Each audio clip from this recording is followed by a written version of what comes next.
जय हिंद।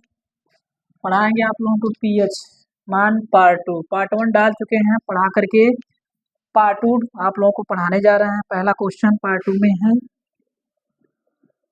चाय का पीएच मान कितना होता है?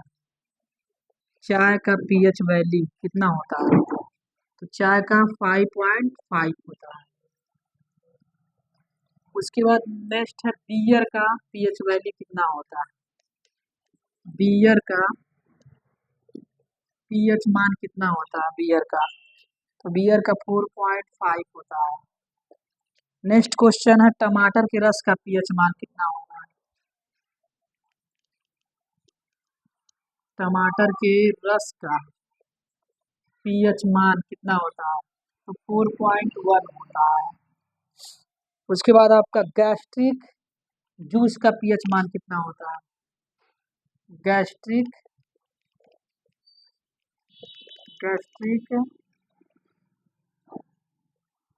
जूस का पीएच वैल्यू कितना होता है?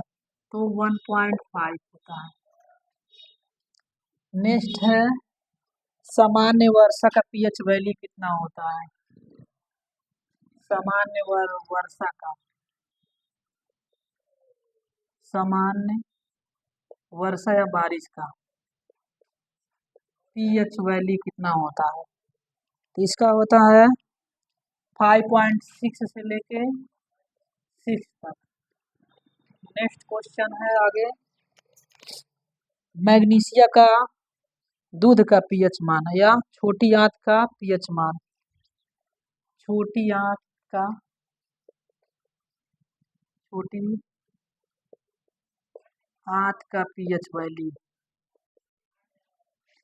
क्या होता है? तो 7.4 होता है इसका। नेक्स्ट क्वेश्चन है, मैग्नीशिया का दूध का पीएच मान। मैग्नीशिया का दूध का पीएच मान मैग्नीशिया मैग्नीशिया मैग्नीशिया का दूध का पीएच मान कितना होता है? तो 10.5 होता है। 10.5 10.5। नेक्स्ट क्वेश्चन है आगे, मछली का पीएच मान कितना होता है? मछली का पीएच मान मछली का पीएच वैल्यू कितना होता है? तो 6.6 से होता है 6.8 तक। 6.6 से 6.8 तक। नेक्स्ट क्वेश्चन आगे ने, मनुष्य के आंसू का पीएच मान कितना होता है?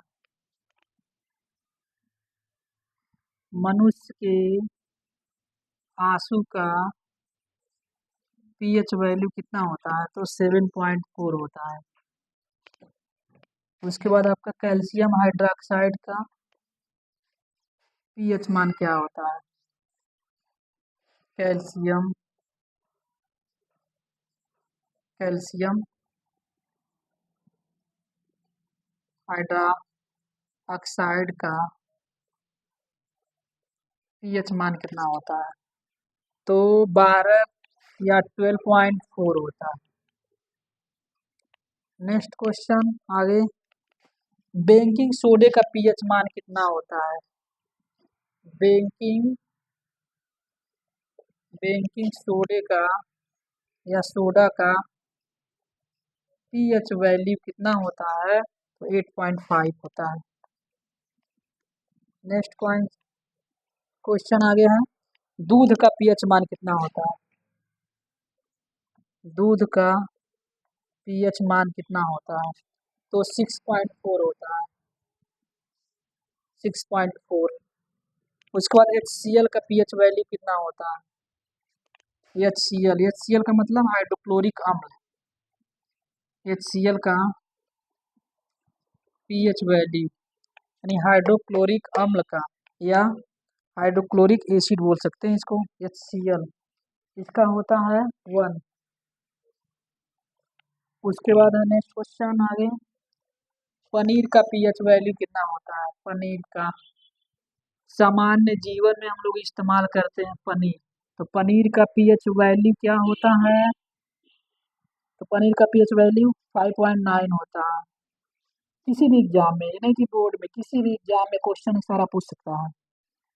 केले का पीएच मान, जो केला हम लोग खाते हैं, केले का पीएच वैल्यू क्या होता है? तो 4.5 से 5.2 तक होता है। अंडे का पीएच वैल्यू कितना होता है? अंडे का पीएच वैल्यू, अंडे का पीएच मान कितना होता है? 7.8 होता है। सारा क्वेश्चन पीएच पार्ट 2 या पीएच मान, ये पार्ट 2 भाग हम पढ़ा रहे हैं, इसके बाद पार्ट 3 बचा हुआ है। नेक्स्ट टाइम में हम पार्ट 3 डालेंगे, आप लोग इस वीडियो को अच्छे से देखेंगे। फास्ट में बता दे रहे हैं, चाय का पीएच मान 5.5 होता है, बियर का पीएच मान 4.5 होता है, टमाटर का रस के पीएच मान 4.1 होता है, गैस्ट्रिक जूस का पीएच मान 1.5 होता है, सामान्य वर्षा का पीएच वैल्यू 5.6 से 6 होता है, छोटी आंत का पीएच वैल्यू 7.4, मैग्नीशिया का दूध का पीएच मान 10.5, मछली का पीएच मान होता है 6.6 से 6.8 तक, मनुष्य के आंसू का पीएच वैल्यू होता है 7.4, कैल्शियम हाइड्रोक्साइड का पीएच वैल्यू 12.4, बेकिंग सोडा का पीएच वैल्यू होता है 8.5, दूध का पीएच मान कितना होता है? 6.4, HCl का पीएच वैल्यू 1, अंडे का पीएच मान 7.8, केले का होता है 4.5 से 5.2, पनीर के पीएच वैल्यू 5.9। आपका इतना क्वेश्चन है, ये सब सारा क्वेश्चन आशा करते हैं आप लोग देखेंगे। ज़्यादा से ज़्यादा बेहतर वीडियो लगेगा शेयर करेंगे। नेक्स्ट मिलते हैं पार्ट 3 में। जय हिंद।